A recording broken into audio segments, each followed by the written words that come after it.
நஜ்ரான் என்ற பகுதியில தயாரிக்கப்பட்ட ஒரு போர்வையை அங்கியை மேலே போர்த்திருந்தார்கள். சட்டையெல்லாம் கிடையாது, சட்டையெல்லாம் விசேஷத்துக்கு போட்டுக்குவாங்க. அதிகபட்சமா போனா அவங்களுடைய ஆடை என்னன்னா கீழே ஒரு துண்டை கட்டிக்குவாங்க, மேல ஒரு போர்வை போத்திக்குவாங்க. நம்ம நபிகள் நாயகம் கொஞ்சம் கற்பனை பண்ணி பாருங்க, நமக்கு எப்படி தோற்றம் வரும்? நபிகள் நாயகன்ற உடனே ஒரு 14 முழத்துக்கு தலப்பா கட்டிருந்த மாதிரி நம்ம கற்பனை. நம்ம எப்படி விளங்கி முஸ்லீம்கள் விளங்குறோம்?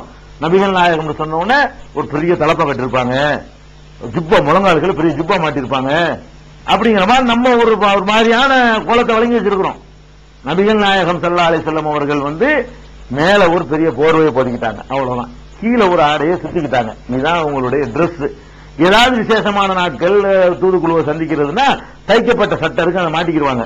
அப்ப இந்த மேல் போர்வை போத்திக்கிட்டு இருக்கும் பொழுது அது வருது பாருங்க, ஒரு கிராமவாசி பிடிச்சி இழுக்கிறாரு. எதுக்கு இழுக்கிறாரு? வேற ஒண்ணும் கிடையாது. அதாவது அல்லாஹ் வந்திருக்கிற காசை கொடு, எனக்கு கொஞ்சம் கொடு அப்படின்னு கேட்கறதுக்காகத்தான் அவர் இழுக்கிறாரு, வேற ஒண்ணுக்கு இழுக்கிறார். போய்கிட்டு இருக்கும் பொழுது முகமதே அல்லாஹ் நிறைய தந்திருக்கான்ல, அது எனக்கு கொஞ்சம் கொடு அப்படின்னு கேட்கறதுக்கு கேட்கிற முறை கூட தெரியாம முரட்டுத்தனமான மக்கள் அவங்களதான் பண்படுத்தினாங்க. எப்படி கேட்கறதுன்னு கூட தெரியல மக்களுக்கு. சட்டையை பிடிச்சி மேலாடையை பிடிச்சி இழுக்கிறாரு. இழுத்தவன என்ன அது சொல்றாங்க, அந்த ஆடையுடைய அந்த இழுத்த வேகத்துல அதனுடைய தழும்பு அந்த சுவடு மேனியில பதியுது. அப்ப அந்த ஆடை எப்படிப்பட்ட ஆடையா இருக்கு? இந்த மாதிரி ஆடையெல்லாம் பிடிச்சி இழுத்தா பதியுமா? ஏதாவது வரி விழுவுமா? மேல போத்தி இருக்கணும் சாக்குன்ற அர்த்தம் ஆகுது. அதை பிடிச்சி இழுத்த இழுப்புல மேனியில வரி வரியா விழுந்துருச்சான். அப்ப அந்த மாதிரி மேனியில வரி விழுவுற அளவுக்கு என்னவாச்சு, அதை அந்த போர்வையை மேல போத்திருக்கிறாங்க. ஒரு சாக்கு மாதிரி ஒரு போர்வை வச்சுக்கலாம், ஏறக்குறைய கனமான ஒரு போர்வையை மேல போத்தி கொண்டு கீழே அதே மாதிரி ஒரு போர்வையை கீழாடையா சுத்தி கொண்டு, இதுதான் அவர்களுடைய ஆடை என்று பார்க்கும் பொழுது அப்படி பிரமிச்சுதான் நிக்க வேண்டியிருக்கேன். இந்த மனிதர் இப்படி ஒரு வாழ்க்கை தேர்ந்தெடுத்தாரு. பேசாம ஊர்ல உட்கார்ந்து அழகா வியாபாரம் பண்ணிக்கிட்டு பழங்கவாசோட இருந்துகிட்டு அழகா நல்ல குலம் கோத்திரம் அந்தஸ்து கௌரவம் எல்லாமே இருக்குது, இப்படி இருந்துட்டு போயிட வேண்டியதான சொந்த ஊர்லயே. அழகா ஊருக்கு தலைவராக கூட அந்த மக்கள் ஆக்கியிருப்பாங்களே.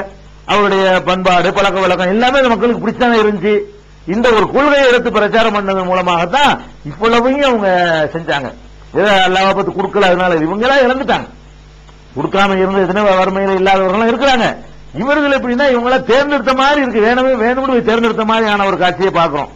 இதுக்கப்புறமும் கூட அந்த ஆளுக்கு சட்டையை பிடிச்சிருக்க ஆளுக்கு சிரிச்சுக்கிட்ட அவருக்கு நல்லா கொஞ்சம் கொடுத்து அனுப்புங்க என்று சொன்ன சம்பவத்தை புகாரியில 3149, 5809, 6088 இதுல எல்லாம் நம்ம பார்க்கலாம். நபிகள் நாயகம் ஸல்லல்லாஹு அலைஹி வஸல்லம் அவர்கள் மரணிக்கும் பொழுது என்ன ஆடை அணிந்திருந்தார்கள் அதை வச்சு நீங்க எடை போடலாம். மரணிக்கும் போது அணிந்திருந்த ஆடை இதுதான் சொல்லி நபிகள் நாயகத்தினுடைய மனைவி ஆயிஷா ரலியல்லாஹு அன்ஹா அவர்கள் எடுத்து மக்கள்கிட்ட காட்டுறாங்க. அது என்ன காட்டுறாங்கன்னு கேட்டா, மேல போத்திக்கிறதுக்கு ஒரு கடினமான போர்வை, கீழே சுத்திக்கிறதுக்கு ஒரு கடினமான வேட்டி, ரெண்டும் கடினம்ங்கிறாங்க. அகரஜத்து இலையின ஆயிஷத்து கிசாவும் இதாரும் கழிலாம், கடுமையான ரொம்ப கடினமான ஒரு மேலாடையையும் கடினமான ஒரு கீழாடையும் எங்களிடத்தில் ஆயிஷா நாயகி எடுத்து காட்டி சொன்னார்கள். குபில ரூஹுன் நபி ஸல்லல்லாஹு அலைஹி வஸல்லம் ஃபீ ஹாதைனி, இந்த ரெண்டையும் அணிந்திருக்கும் பொழுதுதான் நபிகள் நாயகம் ஸல்லல்லாஹு அலைஹி வஸல்லமுடைய உயிர் கைப்பற்றப்பட்டது. மரணிக்கிற நேரத்தில் அணிஞ்ச ஆடை இதுதான் சில பாதுகாத்து வச்சிருந்து, இங்க பாருங்க ரசூலுல்லாஹ் அணிஞ்ச ஆடையை பாருங்க, இதாங்க மேல போட்டிருந்தது, இதாங்க கீழே போட்டிருந்ததுன்னு காட்டுறாங்க. அது மேல போட்டது என்னவா இருக்கு? ஒரு போர்வை தான். கீழே போட்டது என்னவா இருக்கு? அது கீழே ஒரு இது, அது ஒரு சின்ன போர்வை தான். ரெண்டுமே ரொம்ப கடினமானது, மென்மை இல்ல மிருது இல்லாது. அப்ப இப்படியான ஒரு ஆடையை நபிகள் நாயகம் ஸல்லல்லாஹு அலைஹி வஸல்லம் அவர்கள் வைத்திருந்த காட்சியை பார்க்கிறோம்.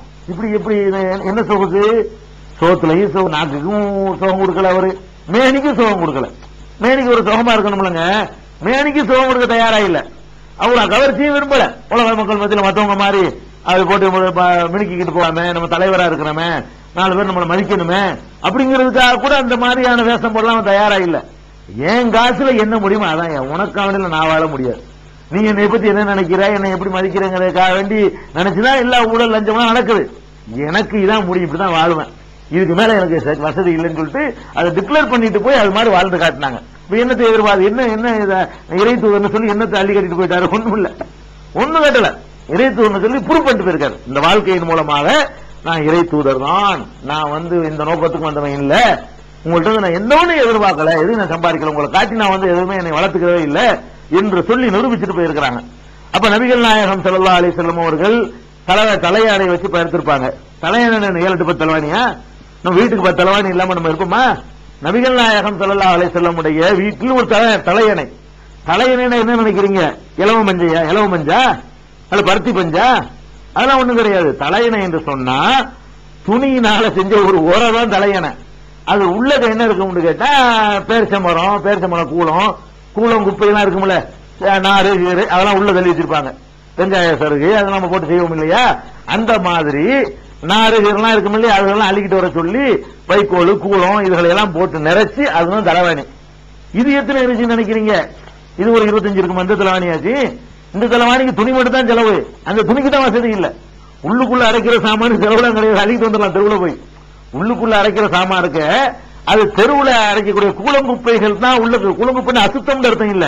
இந்த வைக்கோல் நாறு இது மாதிரி வெளியில கிடைக்கக்கூடிய பொருள்களை வைத்து தான் தலையணை தயாரிக்கப்படுது. அந்த தலையணை தான் அவர்கள் பயன்படுத்தினார்கள் என்று சஹீஹுல் புகாரியில 6456வது வசனத்தில் பார்க்கலாம். அதுல எப்படி இருந்துச்சுன்னு பாருங்க. ஒரு சம்பவம். இப்னு அப்பாஸ்ங்கிறவங்க ரசூலுல்லாஹ்வுடைய தம்பி, நபிகள் நாயகத்தினுடைய தம்பி தான், பெரிய பாப்பா மகன் தான் இப்னு அப்பாஸ்ங்கிறவங்க. அவங்க என்ன செய்யறாங்கன்னு கேட்டா, மைமூனாங்கிறவங்க ரசூலுல்லாஹ்வுடைய மனைவி, இப்னு அப்பாஸுக்கு சின்னம்மா. இப்னு அப்பாஸ்ங்கிறவங்களுடைய சின்னம்மா இருக்காங்க இல்லையா, அவங்க சின்னம்மா நபிகள் நாயகத்துக்கு மனைவி. அப்ப சின்னம்மா வீட்டுல தங்குறதுக்காக இப்னு அப்பாஸ் வர்றாரு. சின்னம்மா வீட்டுல தங்குறதுக்கு வர்றாரு. அந்த வந்த காட்சி அவர் சொல்றாரு, நான் ஒரு இரவு என்னுடைய சின்னம்மா மைமூனாவுடைய நபிகள் நாயகத்தினுடைய மனைவி வீட்டிலே நான் தங்கினேன். தங்கும் பொழுது இரவால படுத்தூங்கணும் இல்லையா, படுத்தூங்கணும். தூங்கும் பொழுது ஒரு தலையணை தான் இருக்குது, நம்பர் 3. நல்லா விளங்குறேன். அவங்க கணவர் ஒண்ணு மனைவி ஒண்ணு, இவர் ஒரு 3 டிக்கெட். நாங்க 3 பேர் இருக்கிறோம். ஒரு தலையணையை போட்டு அகலப்பகுதியில 2 பேர் படுத்துக் கொண்டார்கள். அந்த குறைஞ்ச பகுதி இருக்கிற ஒடுக்கமான பகுதி, அந்த பகுதியில நான் தலையை வைத்துக் கொண்டேன். கவனிச்சு பாருங்க. இருக்கிற அந்த ஒரு தலையாணை சூப்பரான தலைவாணி கூட எத்தனை இருக்குது வீட்டுல? 1 இருக்குது. அந்த ஒரு தலையணையில கூட அவங்க கணவன் மனைவி இப்படி படுத்துக்கிட்டாங்கன்னு சொன்னா, இப்படி குறுக்க கொஞ்சம் இடம் இருக்கும் பாருங்களேன். அந்த பக்கத்துல இந்த பாட்டமா அகல வாக்குல அவர் தலையை வச்சுக்கிட்டு அவர் ஒரு பக்கம் அந்த இதுல படுத்துக்கிறார். இப்படி படுத்து நாங்கள் உறங்கினோம். நேரம் வந்தோம், தூக்க நேரம் வந்தோடனே எழுப்பி தொழுவ சொன்னாங்க. அது ஒரு சம்பவம். அந்த விஷயம் வேற. அது நம்ம இந்த டாபிக் தேவையில்லை.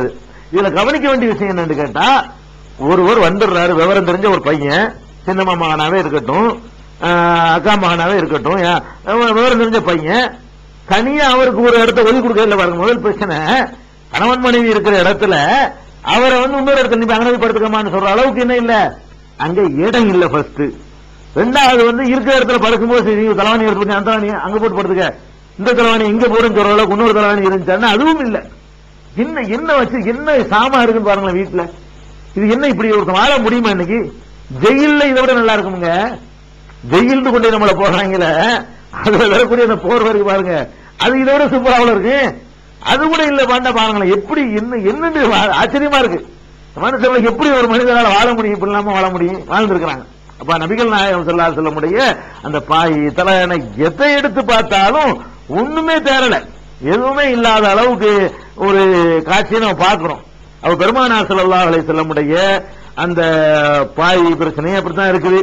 இன்னும் சொல்ல போனா ஒரு சம்பவத்தை பாருங்க. அனஸ் ரலியல்லாஹு அன்ஹு அறிவிக்கிறாங்க, நபிகள் நாயகம் ஸல்லல்லாஹு அலைஹி வஸல்லம் அவர்கள் எங்க வீட்டுக்கு சில நேரங்கள்ல வருவாங்க. அனஸ் சொல்றாங்க, ஏன்னா பணியாளரா இருக்கிறதுனால இவர் சோறு கொடுக்கிற சமயத்தில் கூட்டு போவார். ரொம்ப பசியா இருக்கு, எங்க வீட்டுக்கு வாங்கன்னு சொல்லி. அப்படி வரும் பொழுது எங்க வீட்டுல வந்தவன என்ன செய்வோம், விரிப்பு விரிச்சு அது கீழே உட்காருவாங்க. வீட்டுல தான் அவங்க வீட்டுல விரிப்பு இல்ல, பணியாளர் வீட்டுல விரிப்பு இருக்குது. விரிப்பு விரிச்சு உட்கார வைக்குவாங்க. உட்கார்ந்த உடனே பிறகு என்ன செய்யும்னு கேட்டா, அந்த தொழுகை நேரம் வந்த உடனே ரொம்ப நாள் பயன்படுத்தாத ஒரு பாய் காஞ்சி போன பாய் ஒண்ணு இருக்கும். அதை எடுத்து போட்டு தண்ணி தெளிச்சு விட்டு அதை மெருகுவாக்கி அதுல தொழுவுங்கன்னு சொல்லுவோம். அதுல தொழுகிட்டு போவாங்க. என்கிற அளவுக்கு பெருமானார் ஸல்லல்லாஹு அலைஹி வஸல்லம் அந்த பாய் கூட என்ன பாயா, கான பிசாத்தும் ஜரீது நகலி, பேரிச்ச மர ஓலையினால் வையப்பட்ட பாய், கோரம்பாய் அல்ல, பேரிச்ச மரத்தினுடைய ஓலையினால், ஓலப்பாயும்பும்ல அந்த மாதிரி ஓலப்பாய். நம்ம ஜனாசாவுக்கு சுத்துற பாய் நம்ம பாக்குறதா, நம்ம ஜனாசாவுக்கு சுத்துவோமே அந்த பாய் தான். அந்த பாயில ஓலம்பாயிலையாச்சும் ஒரு மென்மை இருக்குங்க, வெறும் பாய் படுத்துக்கலாமுங்க. நீங்க ஓலப்பாயில படுக்க முடியுமா உங்களுக்கு? ஓலப்பாயில படுக்க முடியாது. அந்த ஓலப்பாய் தான் உங்களுக்கு படுக்கைக்குள்ள பாய், அதுதான் விரிக்கிற பாய், அதுதான் கதவா தொங்க விட்டுக்கிற சிலாத்தியா, அதாவது திரைச்சிலையாக தொங்க விட்டுக் கொள்ளக்கூடிய பாய், அதுதான். இப்படியான ஒரு வாழ்க்கையை நம்ம பார்க்கிறோம் பெருமானார் ஸல்லல்லாஹு அலைஹி வஸல்லம் அவர்களுடைய வாழ்க்கை. இந்த சம்பவங்களை எல்லாம் புகாரியில 1054, 380 ஆகிய ஹதீசுகள்ல நீங்க பார்க்கலாம். பெருமானார் ஸல்லல்லாஹு அலைஹி வஸல்லம் அவர்களுடைய அந்த உணவும் அப்படித்தான் இருக்குது. அவங்களுடைய படுக்கை, விரிப்பு, பாய், தலவானு, போர்வை, அணிந்திருக்கிற சட்டை, குடியிருக்கிற வீடு, விளக்கு, என்ன என்ன எடுத்துக்கிறது ஒரு மனிதன் வாழ்வதற்கு தேவையானது எதை எடுத்துக்கொண்டாலும் ஒண்ணுமே இல்லை. அப்ப ஒண்ணுமே இல்லாத ஒரு வாழ்க்கையை தான் பெருமானார் ஸல்லல்லாஹு அலைஹி வஸல்லம் அவர்கள் வாழ்ந்து சென்றிருக்கிறார்கள் என்று பார்க்கும் பொழுது, இத்தனைக்கு இதை நீங்க என்ன கவனிக்கணும், நினைத்திருந்தால் எப்படியும் சம்பாதிச்சிருக்கலாம்ங்கிற நிலையில் இருந்தவர். அதான் கவனிக்கணும். உலகம் பூரா அப்படித்தான் மன்னர்கள் வாழ்ந்துகிட்டு இருந்தாங்க. இன்னும் சொல்ல போனா மன்னர்கள் தெய்வங்களா மதிக்கப்பட்டாங்க. மன்னர்கள் தங்களுக்கு என்னத்தை எடுத்துக்கொண்டாலும் அவருக்கு கடவுள் எடுத்துக்கிட்டாருன்னு சொல்லி சந்தோஷமா மக்கள் விட்டு கொடுத்துருவாங்க. அப்படியான ஒரு காலகட்டத்தில் நபிகள் நாயகம் ஸல்லல்லாஹு அலைஹி வஸல்லம் அவர்கள் இப்படி இந்த மாதிரி ஒரு வாழ்க்கையை வாழ்ந்துட்டு கடைசி வரைக்கும் மரணிச்சுட்டு போயிட்டாங்க. அவங்க மரணிச்சுட்டு போகும் பொழுது கூட என்னத்தை எல்லாம் விட்டுட்டு போனாங்க, அதுக்கு ரெக்கார்ட்ஸ் இருக்கு. நபிகள் நாயகம் ஸல்லல்லாஹு அலைஹி வஸல்லம் அவர்கள் மூத்தா இறந்து போனாங்க இல்லையா, இறந்து போகும்போது விட்டுட்டு போன சொத்துக்கள் எல்லா சொத்தையும் பட்டியல் போடுவோம்லங்க. நீங்க கூட இந்த அளவு விட்டுட்டு போக மாட்டீங்க. உங்கள ரொம்ப கீழே உள்ளவர் நீங்கள் நான் சொல்லுவது உங்கள ரொம்ப கீழே, வறுமை கோட்டுக்கு கீழே, அந்த கோட்டுக்கு கீழே, அந்த கோட்டுக்கு கீழே இருக்கான அவன் கூட இவ்வளவு விட்டுட்டு போக மாட்டான். என்ன விட்டுட்டு போனாங்களா?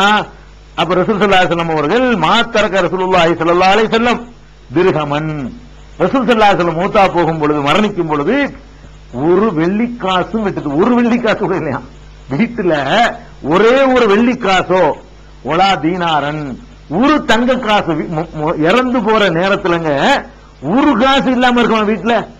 இல்லாத ஆள் இவருக்கு ஒரு ஆள் தானுங்க. ஒரு ஆள் சொல்லுங்க, பிச்சைக்காரன தெருவில் வீடு இல்லாதவனுக்கு சொல்லுங்க, அவன் மடியில சுத்தி வச்சிருப்பான் ஆயிரக்கணக்கான ரூபாய்கள். இந்த மனிதர் இறந்து போகக்கூடிய நேரத்தில் என்ன இல்லையா, ஒரு வெள்ளி காசு இல்ல, ஒரு தங்க காசு, ரெண்டு தான் அந்த காலத்துல புழக்கமா இருந்துச்சு. தங்க காசு விட்டுட்டு போகல.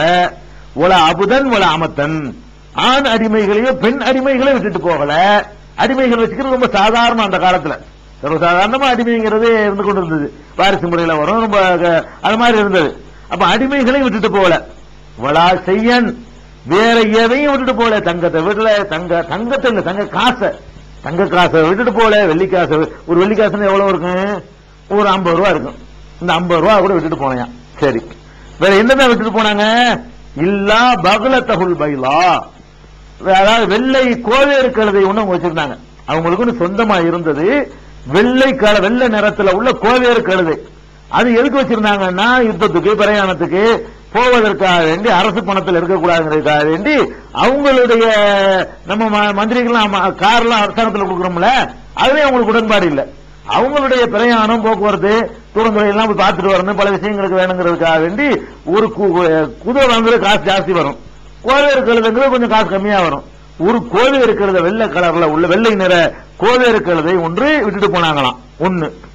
அப்புறம் சிலாஹு, அவங்களுடைய ஆயுதங்கள், எப்பவுமே ஆயுதம் வச்சிருப்பாங்க, வாள், இந்த யுத்த கேடயம், யுத்தத்துக்குலாம். அது பின்னாடி நபிகள் நாயகத்தோட வீரத்தை பத்தி பேசும்போது நம்ம பார்ப்போம். அப்ப ஒரு வாள் வைத்திருந்தார்கள், அதை விட்டுட்டு போனாங்க. ஒரு வாள், ஒரு கோவேறு கழுதை, அருளன், ஒரு பூமி, ஒரு நிலப்பரப்பு. நான் சொன்ன ஏற்கனவே பாத்திமா நாயகி போய் கேட்டாங்கல்ல, அந்த நிலப்பரப்பு எங்களுக்கு தான் வேணும்னு கேட்டாங்க இல்லையா, அந்த நிலப்பரப்பை விட்டுட்டு போனார்கள். அதை ஜாலஹா சதகத்தன், அதை பொது நிதியில் சேர்த்து விட்டு சென்றார்கள். பொது நிதியில் சேர்த்து விட்டு சென்ற ஒரு நிலப்பரப்பு, அப்புறமேல ஒரு வாளும் ஒரு கேடைய மாதிரியான ஆயுதங்கள், அப்புறமேல ஒரு குதிரை, சாரி கோவேறு கழுதை. இதுதான் அவர்கள் விட்டு சென்றதை தவிர வேற ஒண்ணுமே இல்லை என்று ஜுவைரியா பின்துல் ஹாரிஸ் அவர் ஜுவைரியா அறிவிக்கிறாங்க. இது எங்க இருக்குன்னு கேட்டா, புகாரியில 2739வது ஹதீஸ்ல நீங்க பார்க்கலாம், 2873வது ஹதீஸ்ல பார்க்கலாம், 2912வது ஹதீஸ்ல பார்க்கலாம், 3098வது ஹதீஸ்ல பார்க்கலாம், 4461வது ஹதீஸாக பார்க்கலாம். அப்ப நபிகள் நாயகம் ஸல்லல்லாஹு அலைஹி வஸல்லம் அவர்கள்